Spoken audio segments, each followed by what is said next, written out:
پہلے آج کی اس مجلس کے دولہا اور جن کی کتاب کا رسم اجرا ہے اور جو ہم سب کے لیے مرکز نگاہ ہیں اور جنہوں نے گزشتہ چند سالوں سے حضرت مولانا قاسم نانوتوی رحمۃ اللہ علیہ کے مباحثہ شاہ جہاں پور کی یاد دلائی ہوئی ہے، اس عظیم شخصیت کے حضور درخواست پیش کرتا ہوں اور انتہائی ادب و احترام کے ساتھ درخواست کر رہا ہوں حضرت مولانا ڈاکٹر مفتی یاسر ندیم الواجدی صاحب دامت برکاتہم، ڈائریکٹر دارالعلوم آن لائن، بانی و ڈائریکٹر برہان اکیڈمی شکاگو و استاذ جامعۃ الحسنین امریکہ سے، کہ وہ اپنے کلمات عالیہ سے ہم سامعین کو مستفید فرمائیں۔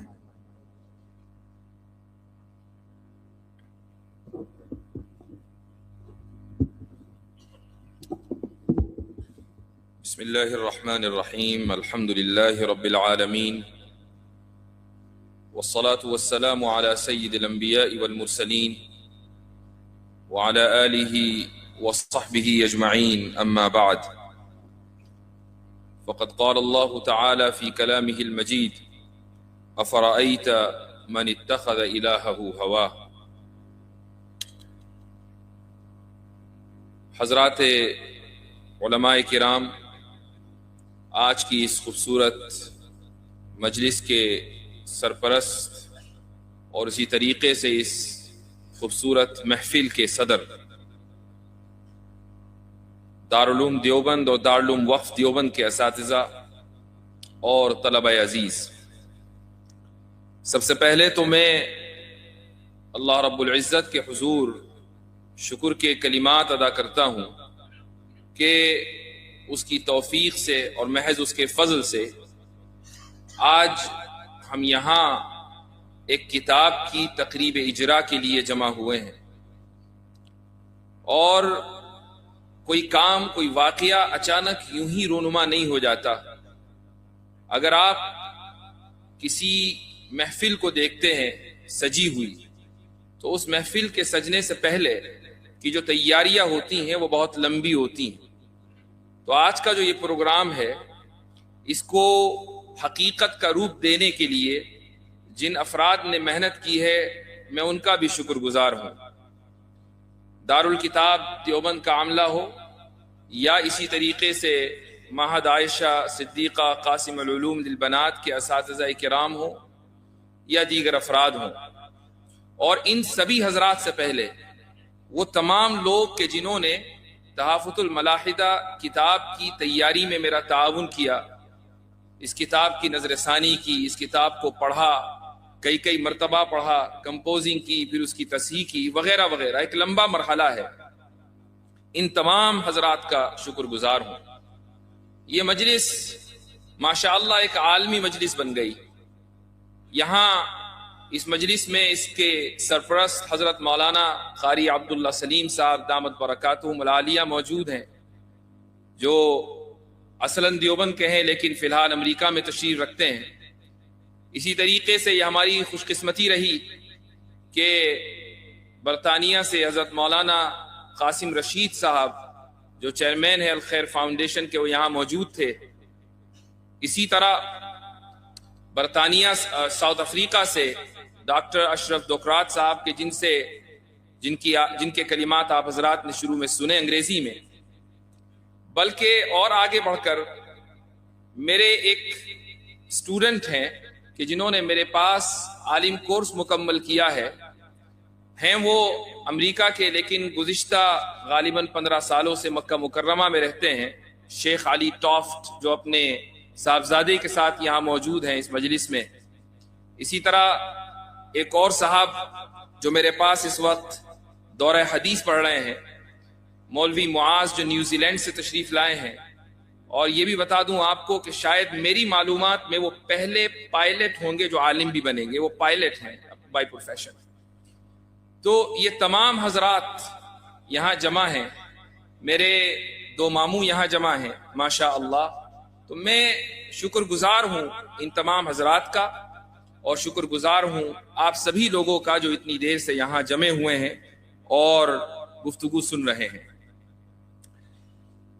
جب لاک ڈاؤن لگا 2019 کے اواخر میں، 2020 کا عرصہ شروع ہوا، اور یہ وہ زمانہ تھا کہ جب ایک بڑی تعداد لوگوں کی گھروں میں بیکار بیٹھی تھی۔ انٹرنیٹ عام تھا، آج بھی عام ہے، اور اس وقت لوگوں کے پاس چونکہ کوئی مشغلہ نہیں تھا تو اپنا وقت گزارنے کے لیے سوشل میڈیا کے اوپر اکثر وقت صرف کیا کرتے تھے۔ یہ جو سوشل میڈیا کا ایڈکشن پڑا ہے، یہ دراصل اسی دور کا نتیجہ ہے۔ اس کا جو سائیڈ ایفیکٹ تھا وہ یہ تھا کہ الگ الگ لوگ پروگرام کرنے لگے، ویڈیوز بنانے لگے مذاہب کے خلاف، صرف اسلام کے خلاف نہیں بلکہ مذاہب کے خلاف۔ میں ہمیشہ یہاں رک کر ایک بات بتانا چاہوں گا کہ میں ہمیشہ یہ بات کہتا ہوں کہ الحاد سے لڑائی صرف اسلام کی لڑائی نہیں ہے، الحاد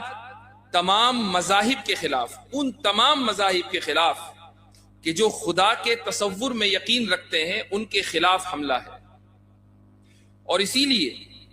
جو کچھ مہینوں پہلے ایک مشہور ڈیبیٹ ہوئی وجود خدا پر، اس میں آپ نے یہ محسوس کیا ہوگا کہ پوری ڈیبیٹ میں لفظ اللہ کا استعمال اس لیے نہیں کیا گیا چونکہ مسلم مناظر نے اس ملک کی تہذیب کو سامنے رکھتے ہوئے تمام مذاہب کی حساسیت کو سامنے رکھتے ہوئے اس شخص سے ڈیبیٹ کی تھی جو تمام مذاہب میں موجود تصور خدا کا انکاری تھا۔ اس ملک کی خمیر میں مذہب شامل ہے، اس ملک کی ثقافت میں مذہب شامل ہے، تو اگر کوئی شخص کھڑے ہو کر یہ کہتا ہے کہ وہ خدا کو نہیں مانتا تو وہ دراصل اس مذہب، اس ملک کی تہذیب اور ثقافت کا بھی منکر ہے، وہ صرف مذہب کا منکر نہیں ہے۔ تو وہ جو دور تھا اس وقت یہ ہوا کہ بہت سے لوگ بیکار بیٹھے تھے اور ویڈیوز دیکھنے لگے، مذاہب کے خلاف بننے والی سٹریمز دیکھنے لگے، اور ایسا محسوس ہوا کہ مسلم نوجوانوں کی اچھی خاصی ایک تعداد بھی اس سیلاب میں بہہ رہی ہے، اور خدا کے تعلق سے، رسول کے تعلق سے صلی اللہ علیہ وسلم، رسالت اور حدیث کے تعلق سے، قرآن کی آیات کے تعلق سے وہ شکوک و شبہات کا شکار ہے۔ جب یہ محسوس ہوا تو میں نے بھی کچھ اس تعلق سے کوششیں شروع کی، اور فتنہ جہاں سے آتا ہے، جس راستے سے آتا ہے، فتنے کا سدباب بھی اسی طریقے سے ہونا چاہیے۔ سوشل میڈیا کا سہارا لیا گیا اور اس تعلق سے ویڈیوز بنائی گئیں، لیکن ہمیشہ یہ خیال آتا تھا کہ میں اکیلا یا دو چار لوگ اور ہوں گے، یہ کام کب تک کروں گا؟ اس لیے ایسے افراد کی ٹیم تیار ہونی چاہیے کہ جن تک ہم اپنی معلومات کو آگے پہنچائیں اور پھر وہ اس معلومات کو اگلی نسل تک لے کر جائیں۔ علم اسی طریقے سے محفوظ ہوتا ہے۔ تو اگر اللہ سبحانہ و تعالیٰ نے دو چار کلمات کی مجھے توفیق دی ہے تو میرے ذہن میں ہمیشہ یہ تھا کہ ایسے افراد تیار ہوں، ان کو پڑھایا جائے، رد الحاد کے موضوع پر، ارتداد کے موضوع پر، لبرلزم کے موضوع پر، فیمنزم کے موضوع پر، ٹرانسجنڈرزم ہو، سائنٹزم ہو، جتنے بھی موضوعات ہیں، ان موضوعات کے اوپر ان افراد کی ایک ٹیم کو تیار کر دیا جائے۔ 2020 میں یہ سلسلہ شروع ہوا اور 2023 میں یہ سلسلہ ختم ہوا۔ ارادہ یہ تھا کہ 2 سال کا یہ کورس ہوگا، لیکن 3 سال تک چلا۔ ہفتے میں سنیچر کے دن یہ کلاس ہوتی تھی، 2 سے 3 گھنٹہ گفتگو ہوتی تھی، اور اس کے بعد اس درس کو قلم بند کر لیا جاتا تھا۔ پھر 2023 میں جب یہ سلسلہ ختم ہوا تو اس کے بعد پھر میں نے نظر ثانی کا سلسلہ شروع کیا، اور کافی حذف و اضافے کے بعد آج الحمدللہ 2026 میں تحفۃ الملاحدہ آپ حضرات کے سامنے 6 جلدوں میں موجود ہے۔ اس کورس سے نکلنے والا ایک نام بڑا مشہور ہوا، اور یہ نام تھا مفتی شمائل عبداللہ ندوی کا۔ میرے بہت قریبی ہیں، اور مجھے افسوس ہے کہ آج کی اس نشست میں وہ موجود نہیں ہیں۔ ان کی بھی یہ خواہش تھی، اور ابھی جب یہ پروگرام شروع ہوا، ہو سکتا ہے کہ وہ ہمیں دیکھ بھی رہے ہوں، وہ مجھے میسج بھیجا انہوں نے اور کہا کہ بھئی میری سند کہاں ہے؟ تو میں سمجھتا ہوں کہ ان کی سند ان کی طرف سے میں خود وصول کر لیتا ہوں انشاءاللہ تعالی۔ لیکن اس کورس سے نکلنے والے مفتی شمائل ایک نہیں ہے، 110 کے قریب مفتی شمائل یہاں موجود ہیں، اور تقریباً جب یہ کورس ہم نے شروع کیا تھا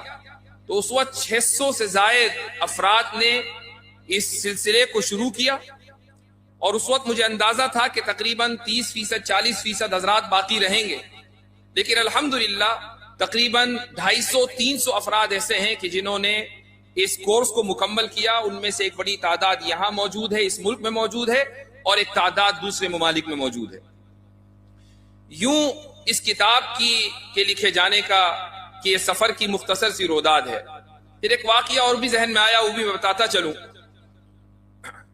غالباً 2021 کی بات تھی یا 22 کی، ایک کانفرنس میں جارڈن جانا ہوا۔ اس کانفرنس میں ہندوستان سے جمعیت علماء ہند کے ایک وفد نے بھی شرکت کی تھی۔ اس وقت حضرت مولانا سید محمود مدنی وہاں موجود تھے، اور اس وفد میں حضرت مولانا مفتی سلمان منصور پوری دامت برکاتہم بھی موجود تھے۔ اتفاق یہ ہے کہ حالانکہ وہ اسی شہر سے تعلق رکھتے ہیں، لیکن چونکہ ایک عرصے سے مراد آباد میں پڑھا رہے تھے، پھر اس کے بعد دیوبند آئے۔ میں چونکہ دیوبند میں نہیں رہتا، تو اس لیے ان سے پہلی مرتبہ میری ملاقات جارڈن میں ہوئی، اور یہ چند سال پہلے کی بات ہے۔ تو انہوں نے کچھ حوصلہ افزائی کے کلمات کہے۔ وہ جگہ بھی مجھے یاد ہے، جارڈن کے امیر غازی کے گھر پہ دعوت تھی، اور وہاں ہم لوگ بیٹھے ہوئے تھے۔ تو انہوں نے مجھ سے کچھ حوصلہ افزائی کے کلمات کہے، تو میں نے موقع غنیمت جان کر ان سے عرض کیا کہ اس موضوع پر آپ حضرات کو کچھ کتابیں لکھوا کر مدارس کے نصاب میں شامل کرنی چاہیے۔ مفتی سلمان صاحب نے ایک بات کہی، وہ کہنے لگے کہ ایسے نہیں، کتاب لکھ کر دو۔ تو میں نے عرض کیا کہ ٹھیک ہے، یہ وعدہ رہا، انشاءاللہ پھر کتاب لکھ کر دیں گے۔ میں نے جب یہ کتاب مکمل کی تو سب سے پہلے ان کو میسج کیا اور کہا کہ وعدے کے مطابق یہ کتاب مکمل ہو گئی ہے، اب آپ اس کی تقریب اجرا میں ضرور تشریف لائیں۔ لیکن مفتی صاحب چونکہ پہلے سے کہیں اور تاریخ دے چکے تھے، تو یہ میرے لیے افسوس کا مقام ہے، اور یہ ہماری محرومی ہے کہ وہ یہاں تشریف نہ لا سکے۔ لیکن یہ ترغیبی کلمات تھے، یہ حوصلہ افزائی کے کلمات تھے کہ جن کی وجہ سے ایک انسان کو حوصلہ ملتا ہے چھوٹے موٹے یا بڑے کام کرنے کا۔ تو اللہ تعالیٰ نے ان تمام حضرات کو سبب بنایا تحافظ الملاحدہ کتاب کے معرض وجود میں آنے کا۔ جہاں تک اس کتاب کی وجہ تسمیہ کا تعلق ہے، کئی لوگوں نے مجھ سے یہ سوال کیا کہ کتاب اردو میں ہے، نام آپ نے عربی میں وہ بھی اتنا ثقیل رکھا ہے، تحافظ الملاحدہ آخر کیا وجہ ہے؟ اس کی وجہ یہ ہے کہ آج سے 1000 سال پہلے تقریباً امام غزالی رحمت اللہ علیہ نے ایک معرکۃ الآراء کام کیا تھا، ایک عظیم الشان کارنامہ انہوں نے انجام دیا۔ وہ کارنامہ یہ تھا کہ انہوں نے فلاسفہ کے اصولوں کو اس طریقے سے رد کیا کہ ان کی بات میں کہیں بھی معذرت خواہی کا رویہ نہیں تھا۔ وہ بڑے ہی زبردست انداز سے فلاسفہ کے اوپر حملہ آور ہوئے اور ان کے اصولوں کو انہوں نے تہس نہس کر دیا۔ اس کتاب میں تحافظ الفلاسفہ نامی کتاب میں انہوں نے وہ تمام کی تمام باتیں لکھی ہیں کہ جس سے یونان کا فلسفہ ہمیشہ کے لیے ڈھیر ہو گیا۔ اس میں انہوں نے ایک بات لکھی ہے اور وہ میں آپ حضرات کے سامنے رکھنا چاہوں گا۔ مجھے معلوم ہے اور اس کا اندازہ ہے کہ رات بہت ہو چکی ہے اور اتنی دیر سے آپ حضرات سن رہے ہیں، اور اگر کوئی بات ذرا ثقیل انداز کی ذکر کی جائے تو اس کے لیے یہ بھی ضروری ہے کہ ذہن حاضر ہو، فریش ہو،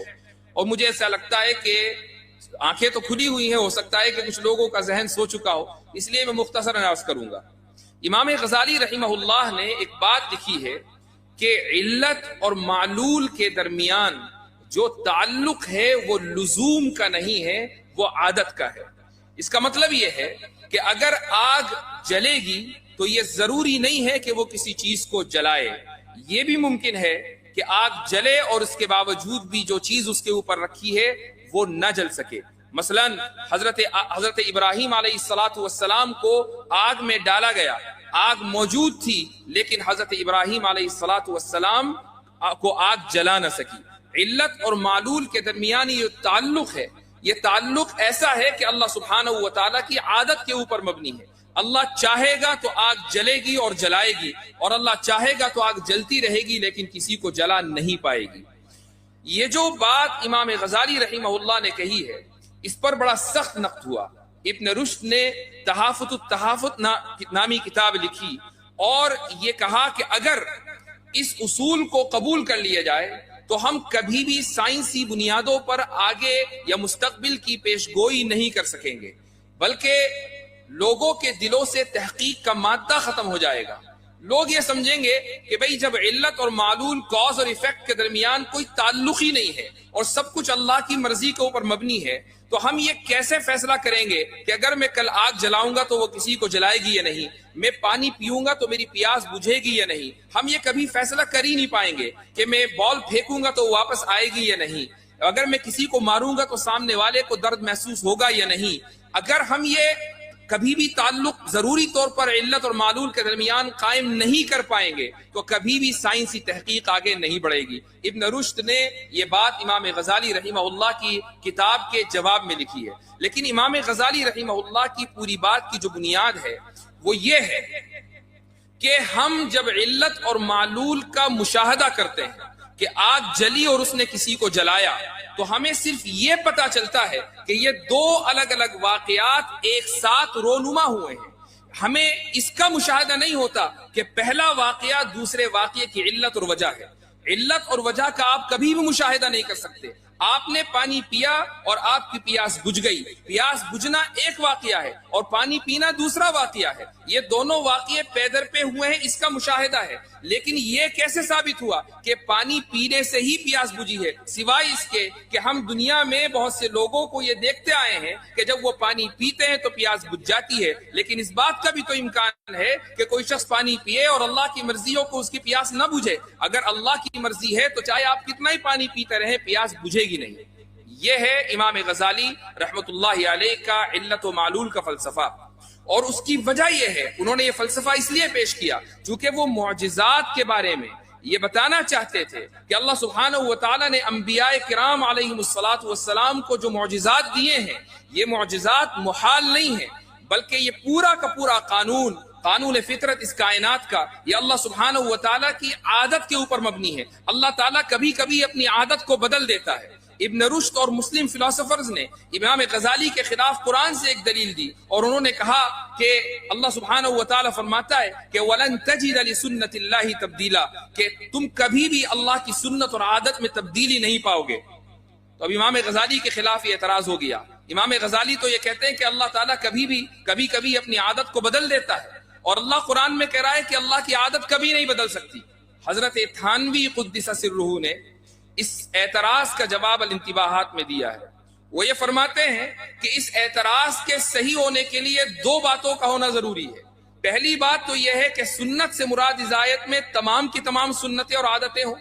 اور دوسری بات یہ ہے کہ تبدیل کرنے والا غیر اللہ ہو. اور دونوں ہی باتیں غلط ہیں. اللہ سبحانہ و تعالیٰ کی بعض سنتیں بدل جاتی ہیں اور بعض سنتیں نہیں بدلتی ہیں. اور دوسری بات یہ ہے کہ اگر بدلنے والا اللہ ہی ہے تو جس طریقے سے قرآن کی کسی آیت کو نازل کر کے اس کو واپس لے لیا جاتا ہے، اس کو منسوخ کیا جا سکتا ہے، اسی طریقے سے اللہ سبحانہ و تعالیٰ اپنی کسی عادت کو بدل بھی سکتا ہے. ہاں اعتراض اس وقت ہوتا کہ عادت اللہ کی اور بدلنے والا انسان، عادت خالق کی اور بدلنے والی مخلوق، تو اعتراض ہو سکتا تھا. اس لیے اللہ سبحانہ و تعالیٰ نے فرمایا کہ وَلَن تَجِدَ لِسُنَّةِ اللَّهِ تَبْدِيلًا. تو امام غزالی رحمہ اللہ نے جو یہ فلسفیانہ اصولوں پر نقد کیا،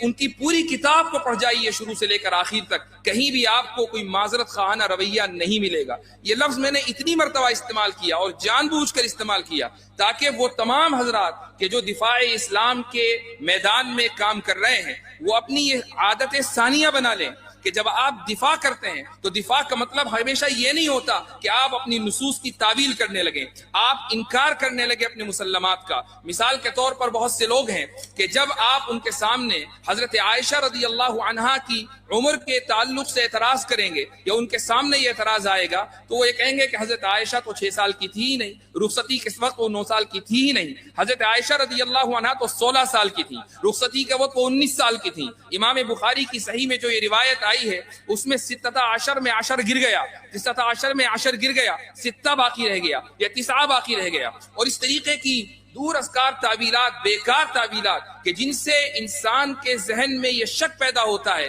کہ اگر امام بخاری کی صحیح میں یہ صحیح احادیث محفوظ نہیں ہے تو پھر ذخیرہ حدیث میں کچھ بھی محفوظ نہیں ہے. اس طریقے سے اگر آپ اسلام کا دفاع کریں گے تو اسی کو معذرت خواہانہ رویہ کہا جاتا ہے اور یہ رویہ قابل قبول نہیں ہے. بعض لوگوں کے سامنے جب ڈارونین ایوولوشن کے تعلق سے دلائل دیے جاتے ہیں تو وہ یہ سمجھتے ہیں کہ چونکہ یہ دلائل اتنے مضبوط ہیں لہٰذا ان کو قبول کر لیا جائے۔ میں ایک نام بتا دوں، ایک بڑی شخصیت ہیں کہ جنہوں نے قرآن کی تفسیر کے تعلق سے بہت کام کیا، اس میں کوئی شک نہیں، لیکن ان کی ایک کتاب ہے ڈاکٹر اسرار احمد مرحوم، انہوں نے اپنی کتاب میں ڈارونین ایوولوشن کو نہ صرف یہ کہ تسلیم کیا ہے بلکہ حضرت آدم علیہ السلام کو سب سے پہلا ہومو سیپین مانا ہے۔ ہومو سیپین یہ ایک ارتقائی اصطلاح ہے، یہ تمام کی تمام اصطلاحات اس کتاب میں موجود ہیں، ہومو سیپینز اور اس سے پہلے ہومو ایریکٹس اور اس سے پہلے ہومو ہیبلس، یہ تمام کی تمام اصطلاحات ہیں۔ تو پہلا جو ہومو سیپین کا مطلب ہے دانا انسان، تو سب سے پہلا دانا انسان، سب سے پہلے ہومو سیپین حضرت آدم علیہ السلام ہیں، جو جنت کے کسی باغیچے سے نہیں اترے بلکہ دنیا ہی میں کسی باغ میں تھے، وہاں سے اللہ سبحانہ و تعالیٰ نے ان کو باہر کر دیا۔ یہ پوری بات ڈاکٹر اسرار نے باقاعدہ اپنی کتاب میں لکھی ہے اور قرآن کی آیتوں کے اندر تعبیر کر کے انہوں نے نظریہ ارتقاء کو ثابت کیا ہے۔ میں یہ نہیں کہتا کہ اگر کسی شخص سے کہیں ایک جگہ غلطی ہو جائے تو آپ اس کی تمام خدمات کو رد کر دیں، لیکن اگر کہیں غلطی ہوئی ہے تو غلطی کا ادراک اور غلطی کا اس اظہار کرنا یہ بھی ضروری ہے تاکہ دوسرے لوگ متنبہ رہیں۔ اس ملک میں بر صغیر میں تجدید کے بلکہ تجدد کی تحریک کے جو سب سے بڑے رہنما ہیں وہ ہیں سید احمد خان۔ انہوں نے بھی اپنے زمانے میں اسی طریقے سے یہی رویہ اختیار کیا معذرت خواہی کا کہ ان کے سامنے جنت اور جہنم کے مسائل آئے تو جنت کو انہوں نے اچھی کیفیت اور جہنم کو انہوں نے بری کیفیت سے تعبیر کر دیا، ملائکہ کا انہوں نے انکار کر دیا وغیرہ وغیرہ۔ یہ بات میں نے اس لیے کہی چونکہ اگر ایک آدمی کی ایک میدان میں خدمات ہیں تو اس کا مطلب یہ نہیں ہے کہ وہ تمام کی تمام غلطیوں سے بری ہے۔ ایک آدمی نے اگر کسی ایک خاص میدان میں امت کے اوپر اور ملت کے اوپر احسان کیا ہے تو اس کا مطلب یہ نہیں ہے کہ آنکھ بند کر کے ہم اس کی تفسیر بھی قبول کریں گے اور اس کے فقہی مسائل بھی قبول کریں گے اور اس کے فتاوی بھی قبول کریں گے، ایسا نہیں ہے۔ اس کا احسان اپنی جگہ، لیکن جب بات قرآن کی آئے گی اور جب بات قرآن کی تعبیرات کی آئے گی، جب بات مسلمات کی آئے گی، اصولوں کی آئے گی، عقائد کی آئے گی، تو پھر بات رسول اکرم صلی اللہ علیہ وسلم سے چلے گی، صحابہ تک آئے گی، تابعین سے آئے گی، تبع تابعین سے آئے گی، محدثین اور ائمہ کی بات چلے گی، پھر تجدد پسندوں کی بات نہیں چلے گی۔ اور ایسے حضرات کی ان تجدد پسندانہ عزائم کا اظہار بھی کیا جائے گا، پھر کسی کو برا لگے یا اچھا یہ کہا جائے گا کہ ان کا احسان سراخوں پر، انہوں نے ملت کے لیے جو کیا وہ بہت بڑا کام ہے، لیکن کاش کہ وہ اپنے میدان میں باقی رہتے اور اس میدان سے آگے نہ نکلتے۔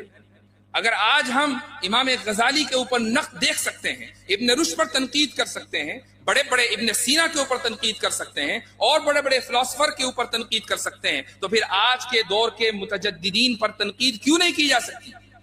یہ بات اس لیے کہہ رہا ہوں چونکہ الحاد کے ڈانڈے تجدد سے ملتے ہیں۔ ایک آدمی اگر تجدد پسندی کا شکار ہو جاتا ہے، وہ مسلمات کا انکار کرنے لگتا ہے، اگر ایک شخص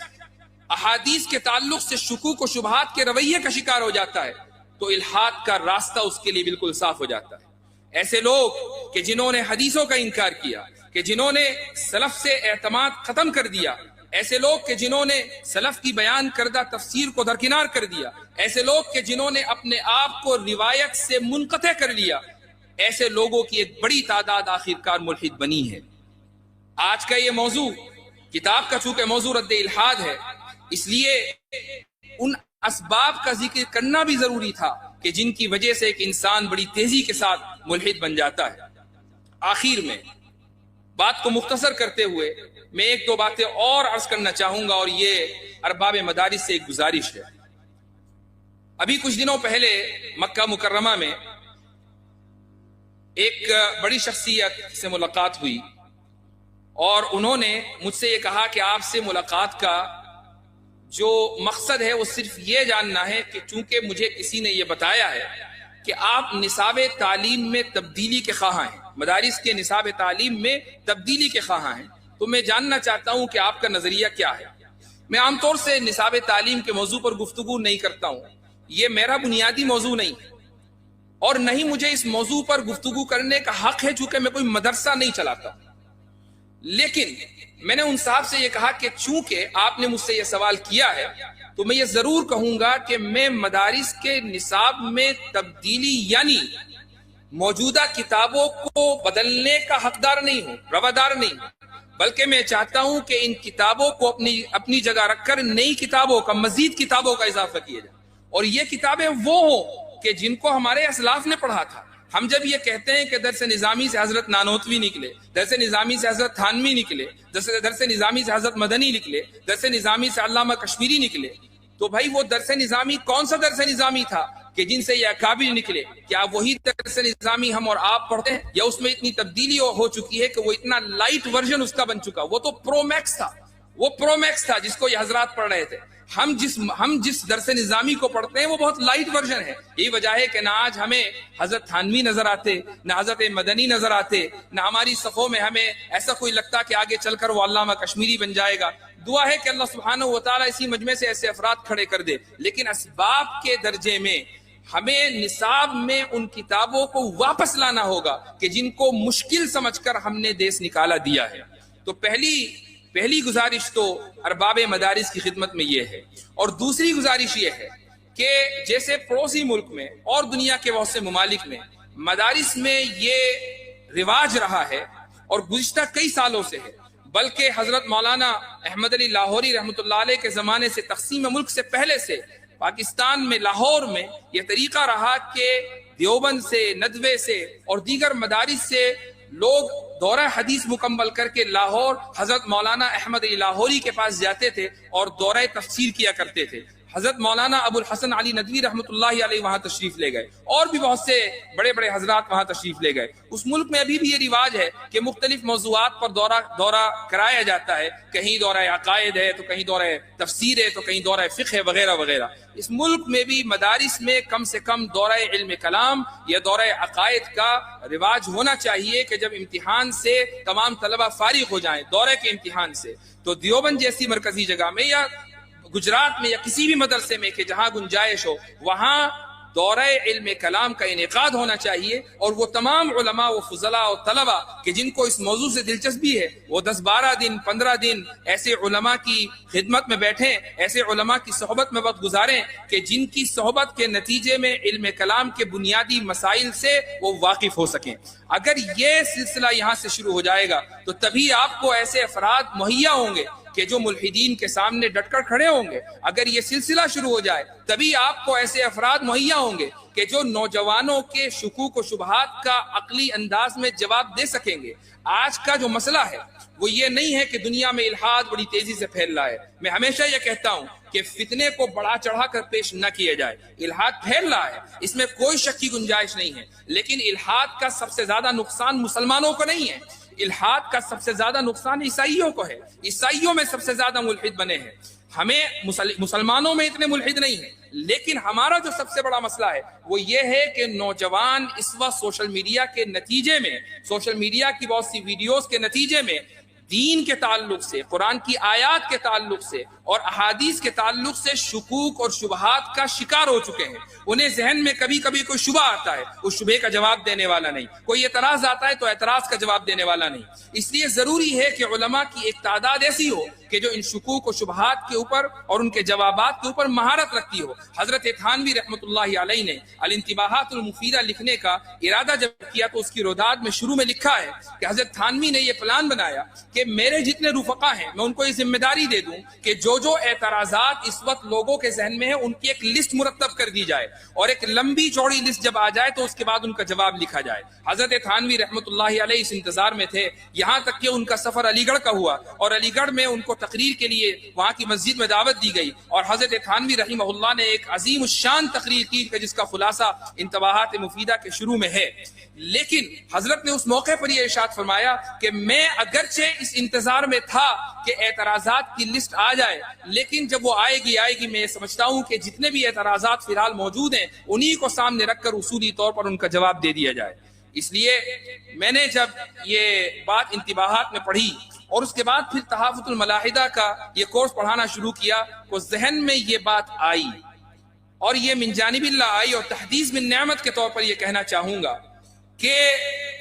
1835 میں 1935 میں حضرت تھانوی رحمہ اللہ کا یہ سفر ہوا تھا علی گڑھ کا اور حضرت تھانوی نے کتاب مرتب کر دی. جو بھی اعتراضات اس وقت موجود تھے وہ سامنے آ گئے،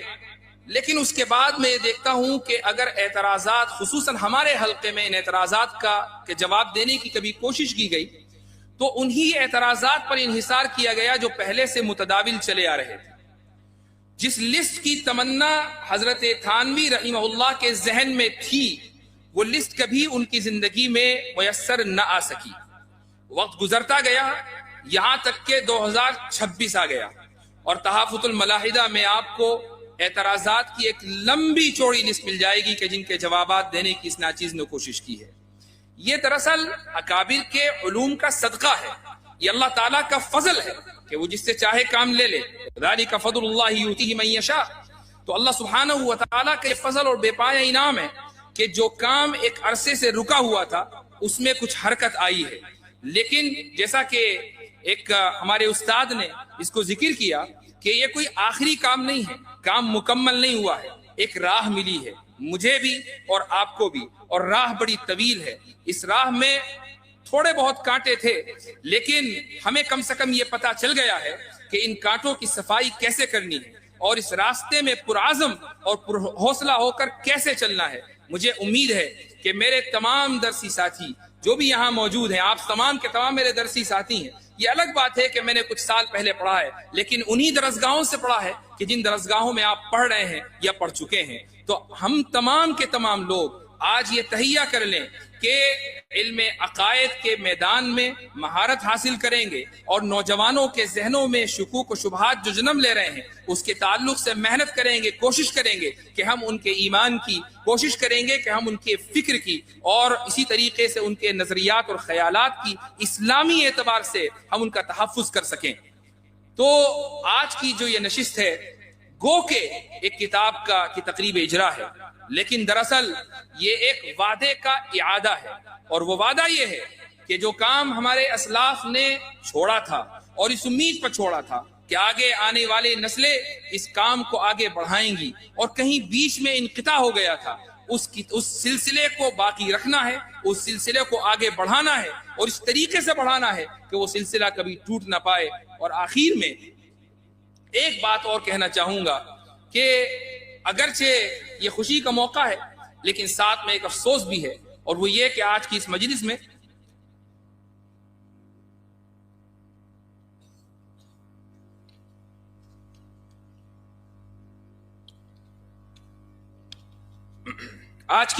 میں والد صاحب موجود نہیں ہیں فرحمہ اللہ رحمۃ واسعہ. میں آپ حضرات سے گزارش کروں گا کہ یہ دعا کریں کہ اللہ سبحانہ و تعالی اس کتاب کو ان کے لیے صدقہ جاریہ بنائے. جزاکم اللہ خیر الجزاء وآخر دعوانا الحمد للہ رب العالمین.